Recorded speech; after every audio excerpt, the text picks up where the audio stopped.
I avoid name calling. I'm Joseph. This is Input English.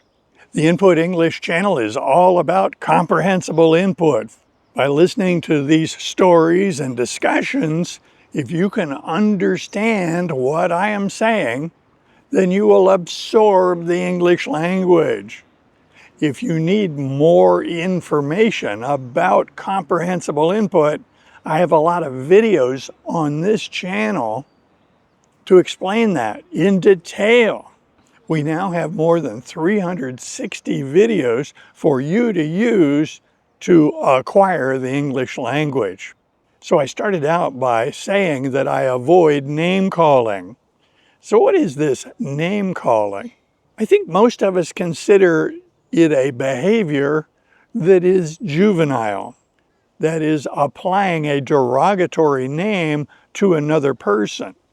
Name calling is regarded by most people as juvenile, and paradoxically, a lot of us learn name calling in school, in the first few years of school, and we learn it from other children who are expressing that behavior. Most of us don't consider name calling a mature way to deal with other people. Once name calling manifests in a child, we usually see the parents and teachers try to get rid of that behavior. Most of us consider name calling very bad manners and very unbecoming of an adult, for sure. All of that said, in the 21st century, we do see a lot of name calling, frequently by public figures and political figures. Name calling can be to the person's face to try to hurt their feelings, to make them feel badly, or name calling could be done behind a person's back. Name calling behind a person's back is no better, but it's usually intended to discredit or criticize the person being called the name. You can tell by now I'm not in favor of name calling. No, I consider it very bad manners. So why did I get into this discussion with you? Why talk about name calling? A couple of reasons. One is it's something you'll run into. And as a language learner, there are things that we want to steer clear of. As a language learner, using our language with native speakers, we would not want to get involved in name calling. We might hear name calling being directed toward us, and then we have an opportunity, once we recognize it, to respond maturely. The inspiration for this discussion happened the other day when I was retrieving my car from the repair shop. It was necessary for me to take an Uber car from my house down to the place where I could catch the bus. I went on to the Uber app and ordered the car. I was ready to go. The app told me that the car would be there in 10 minutes. I waited at the end of the street, which was a convenient place for a pickup, and I stood there for the 10 minutes. Periodically, the app would update and tell me that the driver was getting closer and closer. When the driver was 1 minute away, one of my neighbors drove past, but stopped next to me and said good morning. We spoke briefly. She explained that she had an errand that would take her to a particular location. I realized that that errand that she was going on was going to take her very close to where I could catch the bus. In other words, she could have easily given me a ride, and since we are friends, she would have been happy to give me a ride. So what did I do? I waved goodbye and bid her good day. I waited for the Uber driver to show up, which he did about 30 seconds later. What I did is very closely related to this topic of name calling. I'll explain how in a moment.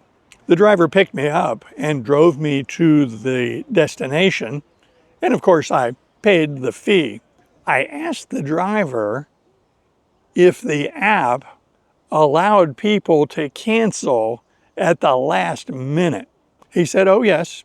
He explained that you could cancel almost at the last second. He went on to explain that that happened to him the day before.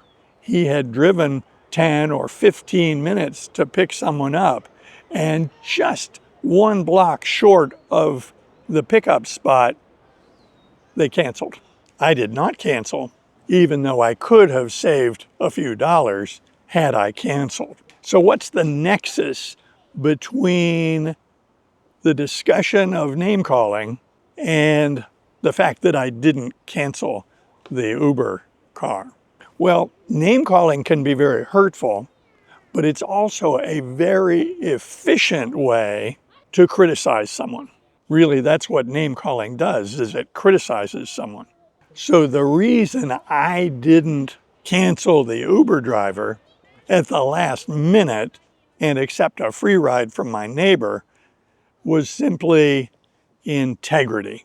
I construed that when I entered on that app and confirmed the ride, I made a commitment to that driver that if they drove all the way to my location, which took him 10 minutes, that I would accept the ride and he would get the fare. After all, the driver is trying to make a living. I construed that it would be unfair to allow this driver to drive 10 minutes all the way up to my house and then cancel at the last second. Very concisely put, I didn't want to be a jerk. So what I'm not going to do is turn this into a list of all the unseemly names that we apply to other people when they irritate us. No, that isn't our purpose here. But there are a few names that are worthy of a brief discussion. There are three we'll visit today. One of them I've already said, a jerk. It is my impression that a jerk is someone who is immature, inappropriate, self-centered, selfish, thoughtless. I don't want to be a jerk. I don't want to qualify for that name because of my behavior. And I construed that canceling an Uber at the very last minute after he had driven probably 10 miles to pick me up would qualify me for being a jerk. No, I don't want that. I prefer integrity. Now, when I say I prefer integrity, I'm not trying to give the impression of self-righteousness. I'm not trying to be better than anybody else. I just want my word to be worth something. If I say something, I want people to trust it because of integrity. Another name that is applied to people is kind of a new expression. It dates back about 10 years. That name is a Karen. Now, I approach this name with some caution because we should all recognize that Karen is a given name for people, for women. Girls and women can be called Karen, and there are a lot of fine people whose name is Karen.